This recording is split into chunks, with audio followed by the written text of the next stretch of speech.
আসসালামু আলাইকুম। Doctor consultancy থেকে Asadullah TV dot BD YouTube channel হতে আমি আসাদুল্লাহ কনসালটেন্ট আছি তোমাদের সাথে। তো আজকে তোমাদের সাথে ডেন্টাল নিয়ে আমি এ টু জেড বিস্তারিত আলোচনা করব, কিভাবে ডেন্টালের আবেদন করবা, কিভাবে অ্যাপ্লাই করবা, কিভাবে ডেন্টালে জেনারেল কোটায় এবং কি তুমি চাইলে মেয়াদ অসচ্ছল কোটায় কিভাবে আবেদন করবা, সেটা আমি আজকে তোমাদেরকে মানে একদম এ টু জেড হাতের নাতে দেখিয়ে দিব। হ্যাঁ, তো ডেন্টাল নিয়ে আমি পূর্বে 2-3টার মতো ভিডিও তৈরি করেছি, সেগুলো তোমরা দেখে আসতে পারো। ডেন্টাল সার্কেল কিন্তু দিয়ে দিয়েছে। তো তোমরা আমার এই স্ক্রিনও দেখতেছো, ডেন্টালের কবে থেকে কবে আবেদন করতে হবে, কবে ভর্তি, কবে SMS দিবে, কবে নিশ্চয়ন করতে হবে। তো ডেন্টাল আবেদন হচ্ছে মূলত 25 মার্চ থেকে শুরু হয়ে গেছে, এমনকি আবেদন চলবে 15 এপ্রিল পর্যন্ত। হ্যাঁ, আর এটা হচ্ছে SMS প্রদান, এমনকি ওয়েবসাইটে তালিকা প্রকাশ করবে হচ্ছে তোমার মানে 21 এপ্রিল। আর তোমার নিশ্চয়নের তারিখটা হচ্ছে তোমার 26 তারিখ থেকে নিশ্চয়ন শুরু হবে, প্রথম নিশ্চয়ন, দ্বিতীয় নিশ্চয়ন, এভাবে। তারপরে হচ্ছে তোমার দেখা যাচ্ছে ফাইনাল একটা লিস্ট প্রকাশ করবে। তারপর হচ্ছে তোমার মে মাসের দিকে হচ্ছে তোমার ভর্তি শুরু হবে, মানে মে মাসের 12 তারিখ থেকে নিয়ে 19 তারিখ পর্যন্ত ভর্তি কার্যক্রম চালু হবে। তো নোটিশে দেখতে পাচ্ছ। তো আজকে দেখে দিব কিভাবে তুমি ডেন্টালে আবেদন করবা, অ্যাপ্লাই করবা। হ্যাঁ, তো ডেন্টালে অ্যাপ্লাই করার জন্য তোমাকে কি কি করতে হবে, আমি অলরেডি অজস্র জনের আবেদন নিজে করে দিয়েছি, একদম পেমেন্টও করে দিয়েছি, যেহেতু আমার টেলিটক সিম আছে। তো কম্পিউটার যাওয়ার দরকার নাই, অযথা তোমার কাছ থেকে 100 টাকা বেচতে নিবে। তো চাইলে 200 টাকা পেমেন্ট লাগে, তোমার কাছে মোট 300 টাকা নিবে কি। তো চাইলে আমিও আবেদন করে দিতে পারবো, কোনো সমস্যা নেই। অজস্র জন আবেদন করে কপিও পাঠিয়ে দিয়েছি। তো চাইলে তুমি নিজেও আবেদন করতে পারো, অথবা এত বেশি ঝামেলা হলে কম্পিউটার দোকানে যেতে পারো, অথবা আমার হেল্প নিতে পারো। ডেন্টালে আবেদন অ্যাপ্লিকেশনটা করার জন্য তোমাকে এট ফার্স্ট আচ্ছা, ডেন্টাল আর বিডিএস যে জিনিসটা, এই জিনিসটা নিয়ে পূর্বে আমি এ টু জেড বুঝিয়েছি তোমাদেরকে। ডেন্টাল ক্যারিয়ার সম্পর্কে অনেক ভালো। হ্যাঁ, আর হ্যাঁ, তোমরা চাইলে টপ ডেন্টাল কলেজগুলোতে ভর্তি হতে পারো, সিরিয়াল সমস্যা নাই, 20-25 হাজারের মধ্যে থাকলেও চলবে। অলরেডি আমি অনেকের আবেদন করে দিয়েছি, এমনকি এখানে একটু আমি হেল্প করতে পারবো তোমাদেরকে কম টাকা, যেখানে ডেন্টালে ভর্তি ফি মাত্র 11 লক্ষ, ভর্তি ফি 11 লক্ষ টাকা, টিউশন ফি 10,000 টাকা, সেটা আমি মোটামুটি 12 লক্ষ, মানে মোটামুটি 5-6 লক্ষ টাকার মতো কমায় তোমাকে ভর্তি ফিটা কমায় করে দিতে পারবো টপ ডেন্টালগুলিতে, টপ ডেন্টাল মেডিকেলগুলিতে। অলরেডি অনেকে যোগাযোগ করে আবেদন করে ফেলছে, আমিও করাইছি। ওদেরকে ইনশাআল্লাহ চেষ্টা করবো ভর্তি করানোর জন্য। ওইসব ডেন্টাল কলেজগুলিতে আমার ভালো সম্পর্ক আছে। মোটামুটি আশা রাখি যে 5-6 লক্ষ টাকার মধ্যে ভর্তি কমপ্লিট করে দিতে পারবো। তো বিডিএস ডেন্টাল কলেজ বাংলাদেশে আছে 25টা, তার মধ্যে আছে তোমার ডেন্টাল কলেজ আর ইউনিট, দুই জিনিস। ইউনিট হচ্ছে বিভিন্ন মেডিকেলের আন্ডারে, আর কলেজ হচ্ছে একদম পরিপূর্ণ কলেজে ভর্তি হবে। হ্যাঁ, ডেন্টাল কলেজ কিন্তু বেস্ট। তো হাতে গোনা 5-6টা ডেন্টাল টপ কলেজ আছে। তো যাই হোক, তো আজকে আবেদন করার জন্য তোমাকে এট ফার্স্ট কি করতে হবে, জেনারেল কোটায়। আমি প্রথমে জেনারেল কোটার বিষয়টা দেখাচ্ছি, তারপরে মেয়াদে অসচ্ছল কোটার বিষয়টা দেখাবো। তো তোমার এট ফার্স্ট আবেদন করার জন্য গুগলে চলে যাও। স্ক্রিনে আমি দেখতে পাচ্ছ, আমার স্ক্রিনে এখানে গিয়ে লেখো যে dgme.teletalk.com। এটা লেখার পরে যে ওয়েবসাইটে পাবা, এখানে তুমি মানে ক্লিক করবা। ক্লিক করার পরে এখানে তোমার বিভিন্ন MBBS এর আবেদনপত্র মানে সবকিছু দেখতে পারবা। তো এখানে লেখা আছে যে নন গভর্নমেন্ট বিডিএস অ্যাডমিশন, এটাতে ক্লিক করো। ক্লিক করার পরে তোমার এখানে ইউজার আইডি আর পাসওয়ার্ড দিতে হবে। ইউজার আইডিটা দিয়ে দাও, পাসওয়ার্ড দিয়ে দিলে তুমি লগ ইন হয়ে যাবে, এখানে তুমি অ্যাপ্লিকেশন করতে পারবা। তো সেখানে ইউজার আইডি পাসওয়ার্ড দেওয়ার পরে তোমার এখানে তোমার সম্পূর্ণ ডিটেলস দেখাবে। তুমি ডেন্টাল অ্যাডমিশনে তোমার ছবি, তোমার নাম, তোমার বাবার নাম, এ টু জেড, তুমি কত মার্ক পেয়েছো, তোমার মেরিট স্কোর, টেস্ট স্কোর, এমনকি তোমার সম্পূর্ণ এ টু জেড পজিশন দেখাবে। বুঝতে পারছো? স্কোর যা আছে সবকিছু দেখাবে। তারপর এখানে একটা অপশন আছে, মানে মানে এখানে একটা তোমার সিলেকশন করতে হবে কোটাটা। হ্যাঁ, মানে প্রথম আছে জেনারেল কোটা, আরেকটা আছে পুর এবং মেরিট কোটা। তো তুমি যেটা আবেদন করতে চাও ওইটা তোমার সিলেক্ট করে তারপর ওকে করবা। তারপর এখানে কলেজ আছে, কলেজ সিলেকশনটা করতে হবে। এখানে বিভিন্ন 25টার মতো কলেজ আছে। মেয়েদের জন্য হচ্ছে তোমার 25টা, ছেলেদের জন্য হচ্ছে তোমার 23টা। বুঝতে পারছো? তো এগুলো তুমি সম্পূর্ণভাবে সবগুলো সিলেক্ট করবা। তুমি তোমার মতো করে সাজিয়ে সিলেক্ট করার পরে আবেদনটা সাবমিট দিবা। সাবমিট দেওয়ার পরে এখানে একটা কোড আছে, বিলেট কোডটা, এটা পূরণ করতে হবে। পূরণ করে সাবমিট দিলে তোমার কাজ ওকে। বুঝতে পারছো? তারপরে তোমার এখন সাবমিট দিয়ে ফেললে কিন্তু পেমেন্ট করতে হবে। পেমেন্ট কি করবে, কিভাবে করবে, এটা উপরে লেখা আছে। বুঝতে পারছো? টেলিটক সিম লাগবে, প্রিপেড টেলিটক সিমের মাধ্যমে তোমার 200 টাকা পেমেন্ট করতে হবে। তাহলে টেলিটক সিমের মধ্যে কিভাবে পেমেন্ট করবা, তো এবার পেমেন্টের প্রসিডিউরটার মধ্যে আছে, ওইখানে নিয়মটা লেখা আছে। তুমি টেলিটক একটা সিম লাগবে, এখানে মেসেজ অপশনে গিয়ে লাগবে বড় হাতের BDSNG, বিডিএস নন গভর্নমেন্ট, মানে BDSNG লেখা স্পেস দিবা।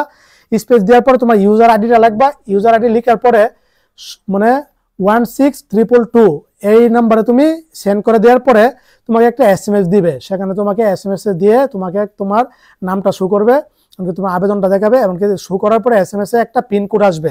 তখন এই পিনকোডটা পরবর্তীতে কাজে লাগবে পেমেন্ট করার সময়। এখন পিনকোডটা পেয়ে গেলা, ওকে, এটার মাধ্যমে পিনকোড পেয়ে গেছি। তারপরে কি করতে হবে, এখন আমার পেমেন্টটা মানে কমপ্লিট করতে হবে। তখন আবার এই মেসেজ অপশনে গিয়ে লাগবে, BDSNG বড় হাতের সবগুলি হবে, তারপরে স্পেস হবে, তারপরে ইয়েস হবে বড় হাতের YES, ইয়েস স্পেস, তারপরে যে পিনকোডটা পেয়েছো 8 ডিজিটের ওই পিনকোডটা বসায় তারপরে তুমি সেন্ড করে দিবা, মানে 16322 এ সেন্ড করার পরে তোমার পেমেন্ট কমপ্লিট হয়ে যাবে। তোমার সিম থেকে 200 টাকা কেটে নিয়ে যাবে, 200 টাকা তোমার রিচার্জে থাকতে হবে। তোমার কমপ্লিট হয়ে গেল, তোমার একটা টেলিটক সিম লাগবে, জাস্ট এতটুকু। এভাবে তুমি কমপ্লিট করতে পারো। আর কম্পিউটার দোকানের 100 টাকা দেওয়া লাগবে না, চাইলে আমারও হেল্প নিতে পারো, সমস্যা নাই, অথবা চাইলে তুমি নিজে করতে পারো, অথবা কম্পিউটার সাহায্য নিতে পারো। এভাবে তুমি আবেদনটা কমপ্লিট করতে পারবা। এই প্রসিডিউরটা তোমার মেয়াদ অসচ্ছল ক্ষেত্রে এভাবে তুমি পেমেন্টটা করবা, আর জেনারেল কোটাতে এভাবে। এখন মেয়াদ অসচ্ছল কোটার ক্ষেত্রে আমি আলোচনা করি। মেয়াদ অসচ্ছল কোটার ক্ষেত্রে তুমি সবকিছু ওকে ইউজারের পাসওয়ার্ড দিয়ে লগইন করো। লগইন করার পরে এখানে তোমার সবকিছু ডিটেলস দেখাবে। দেখানোর পর তোমার এখানে কোটা স্ট্যাটাসটা পরিবর্তন করতে হবে। সেখানে তুমি যেহেতু মেয়াদ অসচ্ছল কোটা আবেদন করবে, সেখানে পুর অ্যান্ড মেরিট কোটা সিলেকশন করবা। সিলেকশন করার পরে 5টা ক্রাইটেরিয়া দেখাবে, ঠিক মেডিকেল এমবিবিএস প্রাইভেট মেডিকেলে মেয়াদ অসচ্ছল কোটা আবেদন করতে যে 5টা মানে ক্রাইটেরিয়া দেখাইছিল নো অথবা ইয়েস, ওইগুলি দেখাবে। এখানে তুমি বাৎসরিক যে ইনকামটা দিচ্ছ এটা অটোমেটিকলি সেট হয়ে গেছে, বিডিএস অ্যাডমিশন যেটা দিয়েছিল সেটাই। তবে এখানে স্থাবর সম্পত্তির পরিমাণটা তোমার দিয়ে দিবা। সর্বনিম্ন 3 লক্ষ আছে, সর্বোচ্চ তোমার মনে হয় 15 লক্ষ টাকা আছে। তুমি তোমার স্থাবর সম্পত্তি যতটুকু আছে এই টাকার পরিমাণটা দিয়ে দিবা। তারপরে 5টা ক্রাইটেরিয়া আছে। 1 নাম্বারটা হচ্ছে তোমার বিজিডি টিসিবি কার্ড তুমি পাও কিনা, পাইলে ইয়েস দিবা, না পাইলে নো দিবা। 2 নাম্বারটা হচ্ছে তোমার তুমি কোনো প্রত্যন্ত এলাকা থেকে এসএসসি অথবা এসএসসি পাস করছো কিনা, ওখানে ইয়েস দিলে 16টা উপজেলা শো করবে, 16টা উপজেলা থেকে তুমি যে কোনো একটা সিলেকশন করে দিবা। 3 নাম্বারটা হচ্ছে তুমি এতিম কিনা, অথবা তোমার মা বাবা এতিম কিনা, অথবা তুমি মানে প্রতিবন্ধী কিনা, অথবা তোমার মা বাবার মধ্যে বিচ্ছেদ হয়েছে কিনা, ওইটা তুমি ইয়েস হলে ইয়েস দিবা, ন হলে নো দিবা। এগুলো কিন্তু মার্ক আছে, বুঝছো। তারপরে 4 নাম্বার যে অপশনটা, 4 নাম্বার অপশনটা হচ্ছে তোমার বাবা 17 থেকে 20 গ্রেডে চাকরি করে কিনা, বুঝতে পারছো। যদি করে ইয়েস দিবা, না করলে নো দিবা। 5 নাম্বার যে অপশনটা সেটা হচ্ছে তোমার বাবা ফার্মার কিনা, ছোট বিজনেসম্যান কিনা, ইয়েস হলে ইয়েস দিবা, না হলে না দিবা। এইভাবে তুমি ক্রাইটেরিয়া ফিল আপ করবে। এগুলোতে কিন্তু মার্ক আছে, বুঝতে পারছো। তো এগুলো তো মোটামুটি 40 মার্কের মতো, আর স্কোর থেকে নিয়ে নেবে 60%, মানে 60 মার্কের মতো। তারপর এটা নেওয়ার পরে তোমার এখন কি করতে হবে, এখন কলেজটা তোমার সিকোয়েন্স ভাবে সাজাতে হবে। তুমি তোমার সিরিয়াল মতো 25টা কলেজ আছে, মেয়ে হলে 25টা সিলেকশন করবা, ছেলে হলে সবগুলি সিলেকশন করবা। রোজা রাখবো। তারপরে হচ্ছে তোমার এই সিলেকশন করার পরে ছেলে হচ্ছে 23টা, মেয়ে হলে 25টা তোমার সিলেকশন করতে হবে। তারপরে তুমি সাবমিট দিয়ে দিবা। সাবমিট দেওয়ার পরে পেমেন্ট প্রসিডিউরটা যেটা আমি যেভাবে দেখেছি এভাবে তোমার পেমেন্ট প্রসিডিউরটা কমপ্লিট করতে হবে। পেমেন্ট না করলে কিন্তু আবেদন বাতিল হয়ে যাবে। এমবিবিএস এর অজস্র জনের আবেদন বাতিল হয়ে গেছে, পেমেন্ট করেনি, আনপেড ছিল। তো এখানে আমার হেল্প নিতে পারো, সমস্যা নাই, অথবা কম্পিউটার দোকানে হেল্প নিতে পারো। তো তোমার পেমেন্টটা কমপ্লিট করতে হবে। তারপরে কমপ্লিট করার পরে এখানে স্টুডেন্ট কপি আছে, ওখানে ক্লিক করার পরে তুমি ইউজার আইডি পাসওয়ার্ড দিয়ে তুমি তোমার এই আবেদনটা ডাউনলোড করে নিতে পারবো, অথবা তুমি ডাউনলোড করে অথবা প্রিন্ট করে নিতে পারো। এই তুমি ডেন্টালের বিডিএস এর আবেদনটা কমপ্লিট করতে পারো ঘরে বসেই। আর আচ্ছা ঠিক আছে, যারা মেয়াদ অসচ্ছল কোটায় কয় হাজার সিরিয়াল পর্যন্ত টানবে, যাদের সিরিয়াল 3000 পর্যন্ত আছে ওরা অবশ্যই আবেদন করেও পেয়ে যেতে পারো। এখানে অনেকে আবেদন করবে না। আর জেনারেল কোটা কয় হাজার পর্যন্ত তুমি মেডিকেল পেতে পারো, ডেন্টাল মেডিকেল পজিশন তোমার 20,000 থাকলেও সমস্যা নেই, পেয়ে যাবা। 25,000 থাকলেও পেয়ে যাবা। অনেকে এখানে ভর্তি হবে না, সিট আছে প্রায় 1300 মতো, মানে সিট আছে এখানে 1270টা মতো সিট আছে 25টা এই ডেন্টাল ইউনিটে মেডিকেলে। তো তুমি মোটামুটি সিট পেয়ে যাবা। অনেকে এখানে ভর্তি হবে না, আবেদন করবে না। ডেন্টাল কিন্তু একটা বেস্ট একটা অপশন, বুঝছো। এক হচ্ছে টাকা কম, আর হচ্ছে দ্রুত তুমি ক্যারিয়ার করতে পারবা। পৃথিবীর টপ 5টা পেশার মধ্যে ডেন্টাল হচ্ছে একটা অন্যতম। এমনকি তুমি চেম্বার দিতে পারবা। এমবিবিএস কিন্তু তোমার ক্যারিয়ার করতে প্রচুর সময়, না হলো 10-15 বছর সময় চলে যাবে, বুঝতে পারছো। তো এইভাবে তুমি ডেন্টালের অ্যাপ্লিকেশনটা প্রসিডিউরটা করতে পারো। তো এটার মাধ্যমে তুমি তোমার আবেদনটা যাচাই করে নিতে পারো। তাছাড়া এইভাবে তুমি তোমার কমপ্লিট করে নিতে পারো। যে কোনো সমস্যা আমার হেল্প নিতে পারো। আর কমেও কিস্তিতে করে দিতে চাইলে আমার হেল্প নিতে পারো। আমি কিছু টপ ডেন্টাল কলেজ আছে, এগুলোতে ভর্তি করে দিতে পারবো ঢাকার মধ্যে, কোনো সমস্যা নেই। অলরেডি 5-6 জন আবেদন আমি করে ফেলছি গতকাল। তো এই ছিল ডেন্টাল সম্পর্কে। আর জেড বিস্তারিত 15 এপ্রিলের পরে কিন্তু আর আবেদন করতে পারবা না। তো এখনো সময় আছে। যাদের এমবিবিএস এর কোথাও চান্স হয়নি অথবা পজিশন দূরে আবেদন করতে পারো। যাদের এমবিবিএস এত টাকা দিয়ে পড়ার সমর্থক নাই তারাও চাইলে ডেন্টাল আবেদন করতে পারো। বেস্ট একটা অপশন ডেন্টাল, মানে ডেন্টালে কিন্তু তুমি সে একটা ক্যারিয়ার করতে পারবা। এমনকি ডাক্তার কিন্তু নামের আগে শুধু এমবিবিএস আর বিডিএস আর কেউ নামের আগে ডাক্তার লিখতে পারবে না।